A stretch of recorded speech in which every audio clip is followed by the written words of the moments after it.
Shalom, berhasil semua. Puji Tuhan, selamat hari Paskah. Haleluya. Pagi hari kita merayakan hari kebangkitan Tuhan Yesus. Hari Jumat lepas kematian Yesus pada hari sepanjang hari Sabtu malam, pagi, siang sampai malam. Yesus berada di tengah-tengah orang mati. Dan pada hari pagi-pagi di hari Ahad ini, di hari Minggu ini, lebih tepat hari pertama bagi kalender orang Yahudi, Yesus bangkit. Amin. Haleluya. Jadi kenapa ini menjawab pada kita persoalan antara lain adalah mengapa kita mengadakan ibadah pada hari Minggu, bukan hari Sabtu. Haleluya. Tapi hari Minggu, yaitu pada hari Yesus bangkit. Nah, pada minggu ini, lebih tepat pada bulan ini kita masuk pada bulan April, dan kita ada tema yang baru, yaitu pengudusan melalui kasih karunia. Jadi bersama dengan saya, pengudusan maksudnya menjadi orang kudus, kan? Dalam salam Paulus kepada jemaat di Korintus, dia katakan kepada jemaat di Korintus, Tuhan menyertai kamu, kasih karunia menyertai kamu kepada orang-orang kudus, dibilang, dan dipanggil menjadi orang-orang kudus, dibilang. Oh, haleluya. Dulu tafsiran saya tentang menjadi orang kudus ini adalah tentang apa yang perlu kita buat, perlu kita obligasi yang perlu kita laksanakan dan sebagainya. Tapi ternyata panggilan Tuhan adalah untuk kita menerima kekudusan yang Tuhan berikan kepada kita secara cuma-cuma. Amin. Dalam 1 Korintus pasal 1 ayat 30, firman Tuhan mengatakan Bapa di surga menjadikan Yesus pertama-tama hikmat, kebenaran, pengudusan, dan juga penebusan. Bersama dengan saya, pertama-tama Tuhan Bapa surga menjadikan Yesus yang ada dalam kita. Pertama-tama hikmat, mesti kita ada hikmat. Yang kedua kebenaran, jadi Yesus adalah kebenaran kita. Kekudusan, Tuhan adalah Yesus adalah kekudusan kita. Dan juga penebusan kita. Jadi apabila kita menerima Yesus, kita menerima 4 hal ini. Ya, kita menerima hikmat, wisdom, kita menerima kebenaran, yaitu righteousness, kita mendapat ini kekudusan, holiness, dan juga penebusan atau redemption. Amin. Haleluya. Jadi pada minggu ini, minggu pertama bulan April ini, sesuai dengan hari Paskah, hari kebangkitan Yesus, kita rayakan. Topik kita ialah kudus oleh darah, bukan usaha. Jadi kekudusan kita pada hari ini, kita melihat definisi apa maksud kudus, dan kita melihat bagaimana kita menjadi orang kudus di zaman anugerah ini. Amin. Haleluya. Dalam pembukaan ini saya mau kita melihat definisi kekudusan. Saudara-saudari yang dikasihi Tuhan, ramai orang percaya berpikir bahwa kekudusan bermaksud ini bukan orang biasa, bukan orang di luar sana tidak tanpa Tuhan. Kadang-kadang mungkin rata-rata di kalangan kita orang percaya yang berpikir bahwa kekudusan itu bermaksud menjadi sempurna tanpa kesalahan. Oke, maksudnya bahagian kita berusaha keras untuk hidup benar, atau menjauhkan diri dari segala dosa melalui kekuatan sendiri. Jadi mari kita tanya satu soalan yang sangat penting. Apakah maksud sebenar kudus menurut Alkitab? Jadi ini kita jawab dalam pembukaan ataupun pendahuluan ini ya. Nah, mari kita lihat apa yang Alkitab katakan tentang kekudusan. Dalam Alkitab perkataan kudus dalam bahasa asal ataupun dalam bahasa Alkitab Perjanjian Baru yang ditulis dalam bahasa Yunani, yaitu hagios, bermaksud dipisahkan, dikuduskan, dan ditetapkan bagi Tuhan. Maksudnya Tuhan yang pisahkan, Tuhan yang angkat. Kalau itu barang kan, karena selalunya merujuk kepada barang-barangan yang ataupun peralatan, perabot yang ada di rumah Tuhan. Jadi dikuduskan, orang yang mengangkatnya ditempatkan situ, dan juga dipisahkan, tidak sama. Contohnya kalau piring ataupun cup ataupun cawan di rumah dengan cawan yang ada di bait Allah itu dipisahkan, dia punya fungsi spesial. Jadi semuanya berbicara tentang apa yang orang buat terhadap itu benda, bukan benda itu yang berbuat sesuatu tentang diri dia. Jadi maksud sini dikuduskan ialah bukan bermula dengan perbuatan kudus, tapi bermula dengan posisi di hadapan Tuhan. Tuhan yang meletakkan kita di posisi itu, yaitu dipisahkan, dikhususkan, dan ditetapkan bagi Tuhan. Amin. Jadi semua apa yang Tuhan buat dan perlakukan untuk Anda dan saya. Amin. Ini perkataan kudus dalam bahasa Alkitab, menurut Alkitab, yaitu dalam bahasa Yunani yaitu hagios, yaitu dipisahkan, dikhususkan, dan ditetapkan bagi Tuhan. Jadi bukan bermula dengan perbuatan, tapi bermula dengan posisi di mana kita diletakkan. Amin. Haleluya. Oke, lompat sedikit. Ya Tuhan, harap dia ikut saya. Oke, puji Tuhan. Ini kebenaran terasa. Kita dikuduskan oleh darah Yesus. Dalam Ibrani 10 ayat 10, firman Tuhan mengatakan, kita telah dikuduskan satu kali untuk selama-lamanya oleh persembahan tubuh Yesus Kristus. Jadi bagaimana kita dikuduskan? Dengan persembahan tubuh Yesus. Berapa kali? Satu kali. Untuk berapa lama? Untuk selama-lamanya. Jadi maksudnya ketika kita menerima Yesus sebagai Tuhan dan selamat pribadi, kita menerima anugerah tersebut, yaitu pengudusan, pembenaran yang Tuhan beri pada Anda dan saya. Kita dikuduskan satu kali untuk selama-lamanya. Melalui apa? Bukan melalui Anda, melalui saya dan kita semua perbuatan, tindakan atau usaha kita, tapi oleh persembahan tubuh Yesus Kristus. Perhatikan perkataan ini, telah dikuduskan, bukan akan dikuduskan. Maksudnya sudah berlaku. Telah dikuduskan berapa lama? Sekali untuk selama-lamanya. Jadi bermaksud kekudusan kita bukan proses untuk layak. Nanti kemudian saya berusaha juga, saya rajin dulu di gereja, baca Alkitab dan sebagainya, buat ini, maka baru saya layak. Tidak, kekudusan kita bukan proses untuk layak, tapi posisi yang telah Tuhan tetapkan dan berikan kepada kita melalui karya salib. Amin. Dalam tema ibadah Paskah kita, ini kerjasama dalam sidang-sidang di Transpagalan baru-baru ini, kita meletakkan tema khotbah atau tema Paskah kita, yaitu telah selesai atau sudah selesai. Dalam bahasa Yunani tetelestai, dalam bahasa Ibrani kalah atau kulah. Jadi apa yang Yesus perbuat dan lakukan di kayu salib itu sempurna, selesai. Termasuklah pengudusan kita. Amin. Dalam Ibrani 10 ayat 14, firman Tuhan mengatakan, dengan satu korban ia telah menyempurnakan untuk berapa lama? Untuk selama-lamanya mereka yang dikuduskan. Jadi kita dikuduskan, disempurnakan untuk selama-lamanya. Bukan karena usaha kita, tapi karena karya selesai Kristus, ataupun pekerjaan Yesus yang sempurna dan selesai di kayu salib. Amin. Oh, haleluya, puji Tuhan. Saya suka ini. Jadi siapapun Anda di sini, jikalau Allah anak kamu, Anda adalah anak Tuhan, sudah terima Yesus, dengar baik-baik ini. Apapun pikiran yang diletakkan dalam pikiran kita, atau mungkin tuduhan dari musuh kita, dari orang sekeliling kita, katakan ini dengan iman.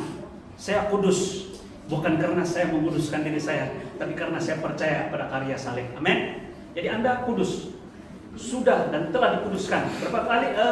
Berapa kali persembahan Tuhan? 1 kali untuk selama-lamanya untuk Anda dan saya, dan sempurna. Haleluya, puji Tuhan.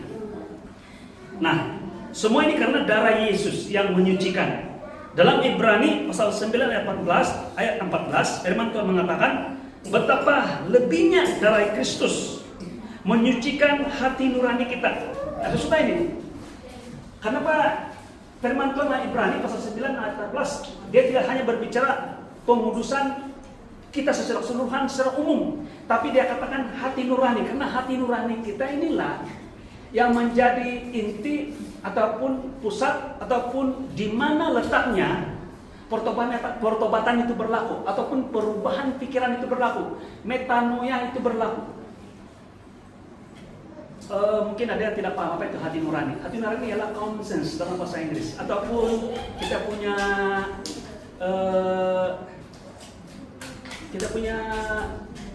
kalau saya bilang perasaan pun betul juga, tapi tidak tepat, tidak bullseye. Yaitu kita punya kesadaran kita, siapa kita sebenarnya di depan Tuhan. Pertanyaan yang selalu yang boleh menjawab, adakah itu hati itu merujuk kepada hati nurani kita yang berfungsi, adalah saya tanya, adakah kamu rasa kamu layak atau tidak layak di depan Tuhan? Jadi yang menjawab itu adalah hati nurani. Adakah kamu rasa masih berdosa, tidak suci, tidak kudus, tidak benar, ataupun adalah kamu merasa kamu orang benar, kata rasa itu. Menjawab soalan itu adalah di hati nurani kita. Jadi Tuhan bukan hanya menguruskan kita secara umum, tapi juga hati nurani kita, yaitu di mana kita mau bersetuju dengan firman Tuhan mengatakan bahwa saya orang kudus, saya orang benar. Sesuai dengan firman Tuhan, karena firman Tuhan mengatakan kamu jadi orang kudus, jadi orang benar, bukan karena kamu membenarkan diri kamu, tapi oleh karena darah Yesus yang kamu terima sebagai urapan, pengudusan, pengampunan, dan penebusan. Amin. Haleluya. Jadi mulai hari ini beritahu hati kita, hati nurani kita, iman kita, katakan mulai hari ini saya melihat diri saya benar, kan? Walaupun saya tidak sempurna perbuatan, pikiran, sebagainya, tapi saya melihat diri saya benar karena darah Yesus sempurna buat saya. Darah Yesus tidak hanya mengampuni dosa, tapi juga membersihkan hati nurani daripada pikiran-pikiran yang menuduh kita. Beli bersama dengan saya, yang mau bersetuju dengan musuh kita punya perkataan, siapa kau ini, padai-padai saja, layakkah kau? Kita katakan tidak, dalam nama Yesus tidak benar. Saya mau setuju, Tuhan sudah sucikan hati saya dan kuduskan dengan darahnya, dan saya mau katakan iya bahwa saya orang kudus bukan karena saya baik, tapi karena Yesus atau pekerjaan Yesus atau karya Yesus di kayu salib sempurna, dan oleh karena darah Yesus tertumpah bagi saya. Dalam 1 Yohanes pasal 1 ayat 7, darah Yesus itu menyucikan kita dari segala dosa. Boleh bersama dengan saya, segala dosa. Jadi kalau segala dosa, merangkumi semua dosa, baik perbuatan, tindakan, malah pikiran, niat hati, dan sebagainya. Karena di hadapan Tuhan, dosa bukan sekadar perbuatan dan tindakan, tetapi juga niat hati kita. Kamu mengingini, kamu sudah mencuri. Kamu mengingini seorang wanita, kamu sudah berzina. Kamu benci dengan seorang, kamu sudah membunuh. Tapi Tuhan menyucikan kita, menguduskan kita dari segala dosa. Boleh bersama dengan saya? Bukan sebagian dosa, bukan dosa tertentu saja, tetapi segala dosa. Saya suka ini. 1 Yohanes 1:7, kita klaim ini. Iblis bilang, ya, itu memang kau sudah berubah sedikit, tapi yang satu macam mana? Kita katakan segala dosa iblis, segala dosa Tuhan telah kuduskan saya. Amin. Mari kita lihat yang keempat. Mari kita lihat apa beza antara usaha manusia dengan kasih karunia. Usaha manusia berkata, saya berusaha supaya Tuhan menerima saya. Tetapi kasih karunia mengatakan, saya sudah diterima, jadi saya berubah. Itu iman, langkah iman. Kita percaya Tuhan sudah terima kita, karena Tuhan mengatakan betapa besar kasih Allah akan dunia ini, sehingga dia menyerahkan anaknya yang tunggal, sehingga siapapun yang percaya padanya tidak binasa, melainkan beroleh hidup yang kekal. Amin. Jadi ketika kita percaya, firman Tuhan mengatakan juga mereka yang menerima kelimpahan kasih karunia dan anugerah kebenaran akan hidup berkuasa. Jadi saya menerima kebenaran dan pengudusan yang sudah Tuhan beri kepada saya. Saya sudah diterima, jadi saya berubah. Jadi perubahan kita bukan supaya kita diterima, kita berubah tingkah laku kita, malah berbuah hal-hal yang baik karena kita memang orang benar. Jadi kita bermula dengan pembenaran, bukan kita berubah untuk dibenarkan, tapi oleh karena saya orang benar, maka saya melakukan hal-hal yang benar. Yang kedua, fokus pada prestasi. Tapi bagi kasih karunia, kita fokus pada Kristus, melihat karya Yesus yang sempurna. Bukan saya punya perbuatan, tapi perbuatan atau karya pekerjaan Yesus yang sempurna di kayu salib. Yang ketiga, menghasilkan tekanan. Kalau usaha manusia menghasilkan stres, tetapi dalam kasih karunia kita lebih rileks. Walaupun banyak tuntutan, apa yang sudah kau buat, ini harus kamu buat, ini dan sebagainya, tapi kita katakan rilekslah, Tuhan Yesus sudah buat untuk saya. Amin. Haleluya. Dan kalau usaha manusia tidak pernah cukup, selalu tidak cukup. Masih ingat lagi seorang pemuda yang kaya, masih muda lagi, kaya lagi. Bila Tuhan Yesus katakan, dia tanya pada Yesus, dia katakan, guru, apa yang harus saya buat supaya saya boleh beroleh keselamatan? Tuhan Yesus bilang, lakukan hukum Taurat. Kan? Tuhan Yesus bagi dia hukum Taurat karena dia tanya apa yang harus saya lakukan. Dia tidak tanya apa yang Tuhan akan lakukan untuk dia. Jadi bila dia tanya apa yang harus saya buat, maka Tuhan Yesus bilang, lakukan hukum Taurat. Pemuda ini dengan sombong dia katakan begini, mungkin juga dia yakin yang positif, dia katakan, saya sudah buat itu dari kecil, saya sudah buat semua. 10 hukum saya sudah buat semua, sempurna. Bila dia katakan tentang begitu, apa yang dia buat untuk memenuhi tuntutan hukum Taurat, Tuhan Yesus selalu melihat kelemahan dia. Dia katakan ada satu lagi yang kurang. Selalu ada. Jika berbicara tentang apa yang kita buat di depan mata Bapa, selalu ada lagi satu yang kurang. Dia katakan, jual harta milikmu dan ikutilah aku. Dan pemuda ini yang kaya ini pergi tanpa memberi sesen pun, karena banyak harta dia. Jadi sebenarnya dia cakap saja dia sudah lakukan hukum Taurat dari kecil dengan sempurna, tapi ternyata dia gagal. Hukum yang pertama pun dia gagal, karena hukum yang pertama mengatakan jangan ada Allah lain. Tapi dalam konteks itu ternyata dia punya harta itu adalah Allah dia, karena dia lebih memilih harta dia daripada memilih Yesus atau ikut Yesus. Amin. Oh haleluya. Tetapi dalam kasih karunia sudah lengkap di dalam Kristus. Jadi kita tidak ada tuntutan lagi mau kita tunaikan. Tidak lagi mengatakan harus kita buat. Kita katakan Tuhan sudah lakukan semuanya. Malah Roh Kudus ini mengatakan rehat. Karena dalam Ibrani Tuhan mengatakan mereka yang sudah selesaikan kerja dia akan duduk rehat. Dan Bapa di surga dalam Yesus Kristus, pribadi Kristus Yesus telah menyempurnakan segala tuntutan ini. Maksud mengapa dia duduk dan rehat? Kamu masih ingat lagi jikalau dalam Alkitab mengatakan bahwa Yesus naik ke surga, dia imam besar, dia imam besar kita. Kalau imam besar di rumah Tuhan, di bait Allah tidak ada, semua perabot ada satu saja perabot tidak ada, yaitu tempat duduk. Imam besar sibuk mempersembahkan korban, terus mempersembahkan korban, karena korban yang dipersembahkan itu hanya ilustrasi, hanya gambaran saja, tidak dapat memenuhi tuntutan pengampunan, penebusan dan juga pengudusan kita. Tapi Yesus sebagai imam besar kita, dia lakukan sekali dan sekali itu selama-lamanya. Dan ketika dia masuk ke ruang Maha Kudus di mana Bapa ada, dia tidak berdiri, tapi dia duduk di sebelah kanan Allah Bapa. Kamu tahu bahwa setiap perkataan dalam Alkitab itu sangat signifikan. Kenapa duduk? Karena Yesus telah menyelesaikan semua pekerjaan yang sepatutnya kita lakukan. Dia baik, dia sempurnakan bagi pihak kita. Maksudnya Yesus duduk, semua pekerjaan yang harus dia sempurnakan sebagai imam besar itu sempurna. Amin. Sudah selesai. Jadi jikalau Bapa di surga dalam pribadi Kristus Yesus duduk diam rehat, maka demikian juga Anda di dalam Dia, bersama dengan Dia, kita duduk rehat. Karena apa yang sepatutnya kita buat sudah lengkap di dalam Kristus. Haleluya. Mari kita lihat kelima. Nah, ini ilustrasi supaya kita lebih paham. Bayangkan seorang anak kecil sudah dimandikan oleh ibunya, sudah bersih sepenuhnya, tapi anak itu masih berkata, saya masih perlu bersihkan diri lagi supaya ibu terima saya. Ini tidak masuk akal. Begitu juga, walaupun ini contoh yang sangat simpel, tapi menggambarkan tentang ramai orang-orang yang percaya pada masa sekarang ini. Yaitu kita telah disucikan oleh darah Yesus, tetapi masih hidup seolah-olah kita belum bersih. Masih ada tuduhan, perasaan bersalah dan sebagainya. Saudaraku, dengar baik-baik ini. Apabila kita pernah menerima, nah sebenarnya begini, saya bahas punya pernyataan. Jikalau kita menghargai karya salib, salah satunya cara kita menghargai karya salib ialah percaya bahwa Yesus telah sempurnakan badangan dan saya. Jikalau kita masih rasa tidak lengkap, belum sempurna sebagainya, seakan-akan kita katakan Yesus kok punya pekerjaan di kayu salib tidak sempurna, masih perlu ditambah. Tapi satu-satunya cara kita dapat menghargai dan menerima karya salib adalah rest, duduk diam, dan buangkan, tolak semua rasa bersalah dalam hati kita. Bahwa kita memang sudah dibersihkan dan darah Yesus cukup untuk mengampuni kita. Amin. Haleluya. Nah, mari kita lihat apa kekudusan yang sebenar. Kekudusan yang sebenar ialah mengerti di mana posisi kita. Ini penting. Kita dikuduskan,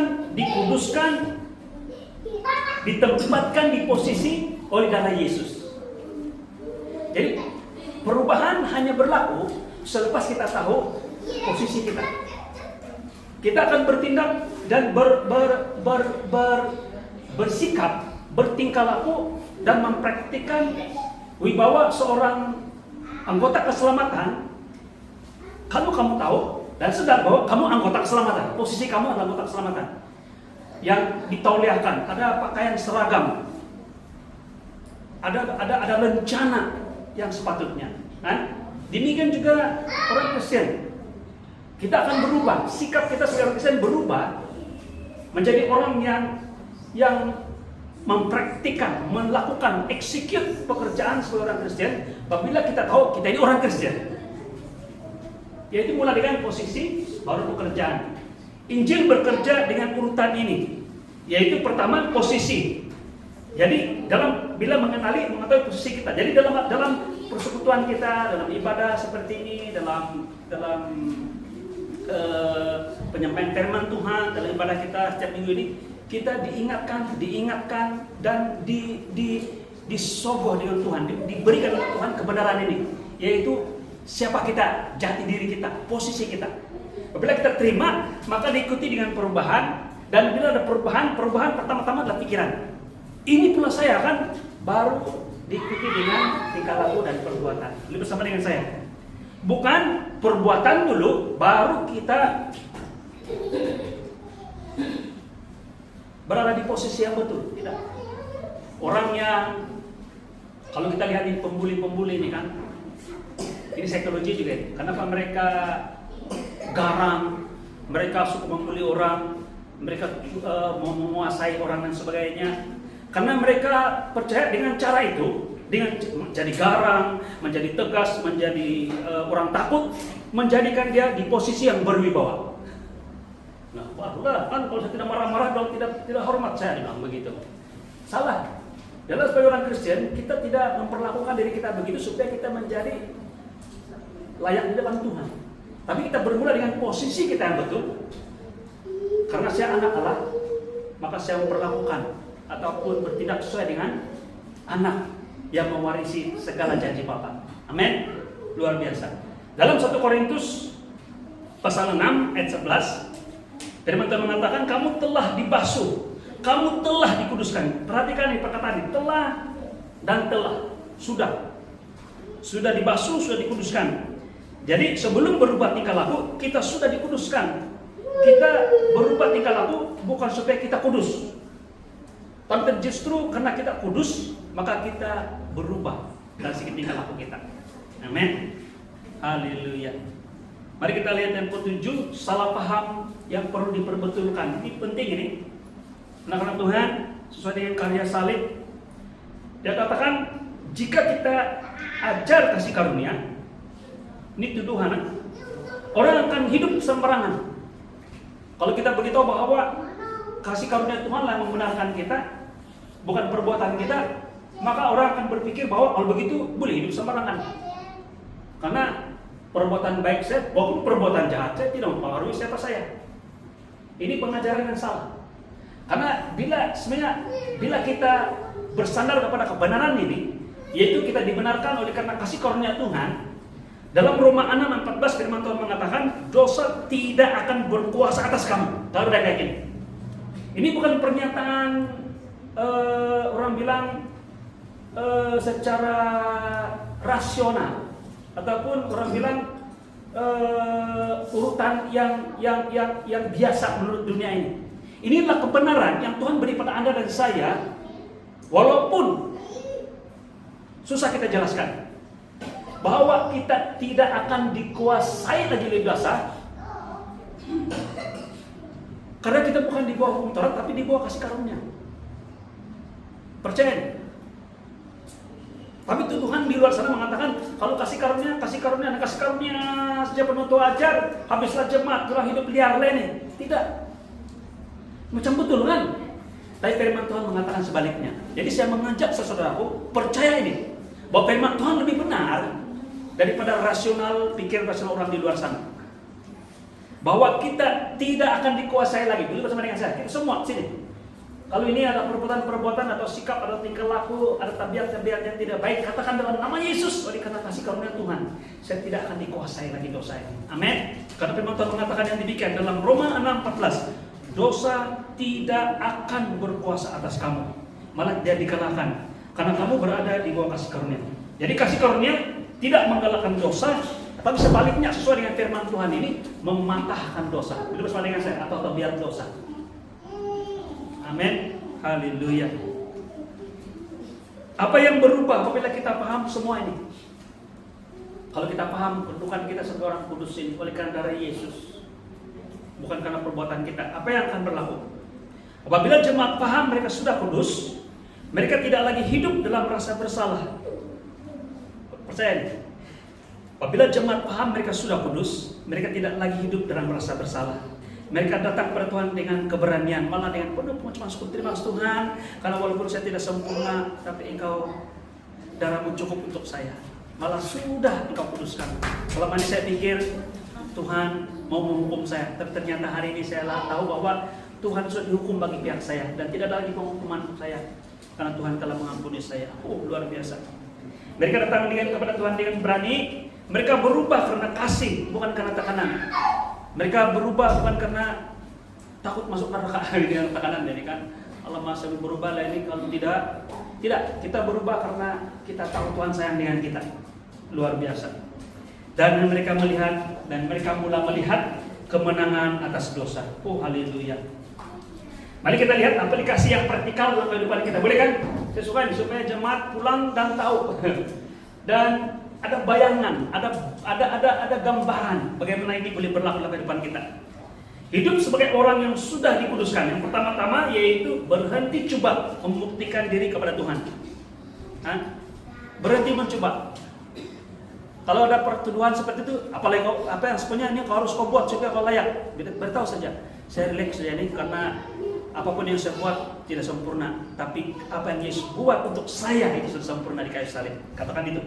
Datang kepada Tuhan walaupun ketika lemah, malah waktu kita berdosa, malah di tengah-tengah melakukan dosa, datang kepada Tuhan. Karena Tuhan tidak melihat dosamu lagi, tapi dia melihat Yesus yang dalam kamu. Tolak tuduhan yang berkata kamu tidak layak. Dan yang terakhir, ingat identiti dalam Kristus. Dalam Kristus setiap hari bahwa saya anak Tuhan, saya anak Tuhan. Haleluya. Nah, mari kita buat satu deklarasi iman pada hari ini, boleh? Bersama-sama dengan saya kita buat deklarasi. Kita buat berbiasa pada hari ini. Saya baca ayat yang pertama, kamu baca ayat yang kedua. Boleh? Kalau saya bilang saya telah dikuduskan darah Yesus, kamu katakan saya tidak hidup berdasarkan usaha saya. Jadi kita berbalas-balas. Boleh kan? Kekudusan bukan sesuatu yang kita capai, tetapi sesuatu yang kita terima oleh darah Yesus. Boleh? Nampak semua kan? Oke, boleh ya? Kita mulai. Saya mulai. Ayat yang berikutnya kita berbalas-balas. Saya telah dikuduskan oleh darah Yesus, tetapi berdasarkan karya selesai Kristus. Saya hidup dalam kasih karunia-Nya. Dalam nama Yesus, amin. Haleluya, puji Tuhan. Jadi saya telah dikuduskan oleh darah Yesus. Saya tidak hidup berdasarkan usaha saya, tapi berdasarkan karya selesai Kristus atau pekerjaan Yesus selesai sempurna di kayu salib. Saya bersih, saya diterima, saya benar di hadapan Tuhan. Saya hidup dalam kasih karunia-Nya, karena kasih karunia mengalahkan dosa. Amin. Haleluya. Dalam nama Yesus, amin. Mari kita tutup. Saudara-saudari, kita telah dikuduskan oleh darah. Kita telah disempurnakan oleh Kristus. Tapi persoalannya, boleh kan? Ada soal, rasanya kamu ada soalan Ben, tapi diam-diam saja. Tapi saya tolong bantu kamu mempersoalkan ini. Bagaimana perubahan itu berlaku dalam kehidupan harian? Jadi kita mau tengok apa yang boleh kita buat. Itulah yang akan kita lihat. Jadi soalan ini akan kita jawab dalam sesi khotbah akan datang. Jadi untuk pengetahuan jemaat kita ada empat topik ini di bawah pengudusan oleh kasih karunia. Boleh bersama dengan saya hidup kudus dalam kasih karunia Tuhan. Jadi topik per hari ini adalah darah Yesus yang menguduskan kita. Jadi ada 3 topik lagi. Jadi persoalan yang mengatakan bagaimana perubahan itu berlaku dalam kehidupan saya akan kita jawab pada minggu depan. Yaitu tajuk dia Roh Kudus yang mengubahkan. Boleh? Haleluya. Mari tunduk kepala semua kita berdoa. Terima kasih.